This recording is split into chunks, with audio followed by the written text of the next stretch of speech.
Religious polarization has been an issue which has paid the BJP good dividends in the past, Hindu versus Muslim.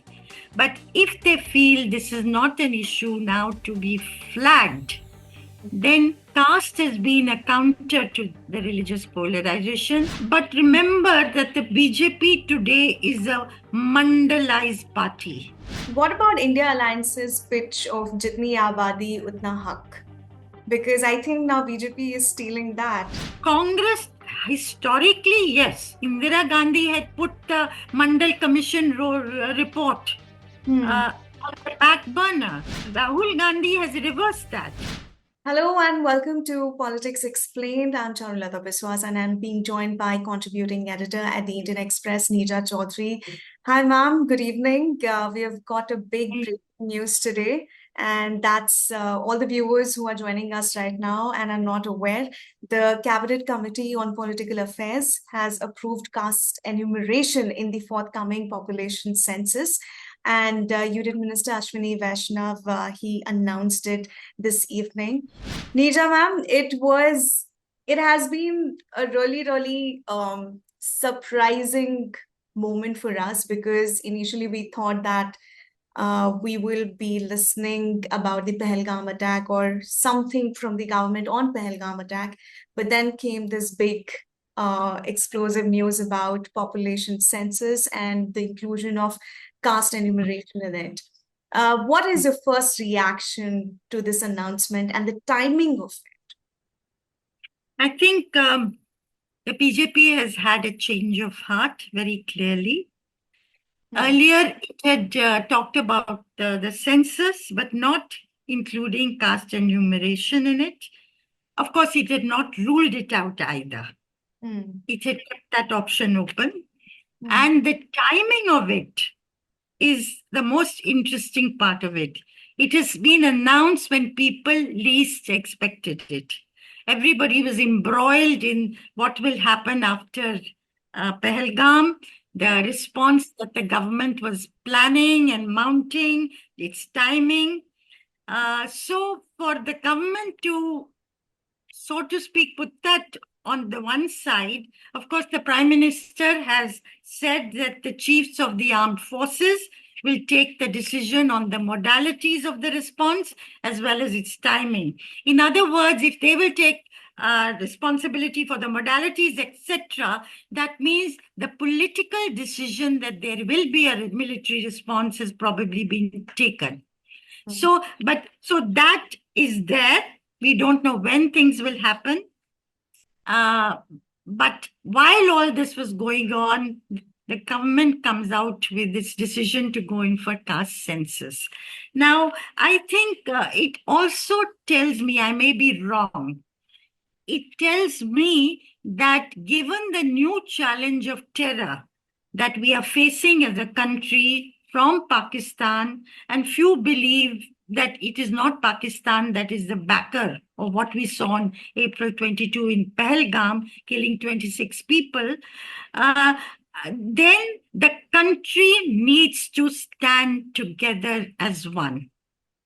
Right. The Prime Minister has himself said that national unity is very important to meet any eventuality. And everybody knows that. And what couldn't be imagined earlier was that Kashmir has led the way in standing with the rest of the country. Muslims, the terror attackers may have calculated that such an attack, after finding out the religion of those they killed, would lead to Hindu-Muslim conflict in the rest of the country. But instead, you've seen Muslim voices not only exercise restraint, but lead the way in saying, fighting for India, taking on Pakistan. So national unity is going to be the theme that is going to inform our politics, probably and hopefully in the months to come. Now, religious polarization has been an issue which has paid the BJP good dividends in the past, Hindu versus Muslim. But if they feel this is not an issue now to be flagged, then caste has been a counter to the religious polarization, but caste as a counter has been used more by the opposition. Hmm. And in the past, more by the regional parties than the Congress, though Rahul Gandhi has taken this forward in the last many months and made it Congress's own issue. So I think this may, as I say, I may be right, I may be wrong. This may explain the timing of it. And the Prime Minister said, that he's getting ready for the Bihar elections year end. I Yeah. think the Prime Minister's eye would not be on Bihar elections. Bihar anyway had a caste census in 2023 Yeah. under Nitish Kumar's leadership. Mhm. And it found that 63% were OBCs. Hmm. The Prime Minister may have his eye on 2029. Okay, okay, okay. But what is interesting to me is what you said about opposition who has used caste as a counter. Um, and at this point in time, maybe this is a distraction tactic by the government because all the country can think about is India going on a war with Pakistan and probably, what's happening at the border. That's what everyone is talking about at this point in time. And to bring in caste census as something that would distract everybody from what's going on at the border, it could be one of the impacts. Now, all we are talking about is caste census and why the timing of it. But does this spark a shift in BJP's long-standing discomfort with caste census? What change? I think two things. Is it deflected? Of course, it will engage us in a new narrative Hmm. and turn attention away from that being, absolutely the overwhelming issue. Of course, that is an issue. That's a call India has to take to give enough message to Pakistan. But it may well turn the attention of people elsewhere, may decide to strike at an appropriate time. We don't know that. We will know in the time to come. Now, as far as the discomfort with caste census, it has so far not taken a view on it. As I said, it has been ambivalent on it. But remember that the BJP today is a mandalized party. It is no longer a party of the Brahmin Baniya that it once used to be. Under Narendra Modi's leadership, it has become a party of OBCs, a section of Dalits, a section of tribals. So these widen the base. And you have in Narendra Modi an OBC prime minister. Now, I'll tell you a conversation I had with a senior BJP leader some time ago when I talked about, certain communities moving away from them in Uttar Pradesh. And this person turned around and said, we're not worried about that community or this community. We are worried about the OBCs. We want to retain their support.